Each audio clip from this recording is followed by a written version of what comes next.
సాధారణంగా ఇప్పుడు నా వీడియోలు చూడాలనేది అలవాటు ఉన్నటువంటి వాళ్ళు లేదా గబక్కన ఇంపార్టెంట్ ఇష్యూస్ మీద అప్డేట్ తెలుసుకోవాలనుకునే వాళ్ళు జర్నలిస్ట్ సాయి వీడియోస్ అని లేకపోతే సాయి జర్నలిస్ట్ వీడియోస్ లేదా సాయి జర్నలిస్ట్ లేటెస్ట్ లేదా జర్నలిస్ట్ సాయి లేటెస్ట్ ఇట్లాగా పెడతారు. అందుకనే సెర్చ్ ఇంజన్లో జర్నలిస్ట్ అని కొడుతుండగానే సాయి అనేది వస్తుంది, లేకపోతే సాయి జర్నలిస్ట్ అని కొట్టగానే ఇట్లా వస్తుంటాయి. అంటే ఇదంతా కూడా సెర్చ్ ఇంజిన్ సిస్టంలో ఎక్కువ మంది దాన్ని చూస్ చేసుకుంటుంటే వస్తుంటుంది అనమాట.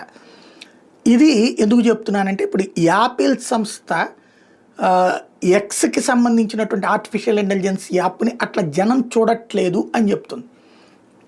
పదే పదే అది నిబంధనలకు విరుద్ధం, చట్టానికి విరుద్ధం అని చెప్తోంది. మరొకసారి ఎలన్ మాస్క్ అదే పాయింట్ని రైజ్ చేస్తున్నాడు. ఓపెన్ ఆర్టిఫిషియల్ ఇంటెలిజెన్స్ విషయంలో యాపిల్ యాప్ స్టోర్ అన్ఫెయిరీగా వ్యవహరిస్తోంది, కొన్నిటి సంస్థలకి పని చేసి పెడుతోంది అన్నటువంటిది బహిరంగ ఆరోపణలు చేస్తూ వస్తున్నారు.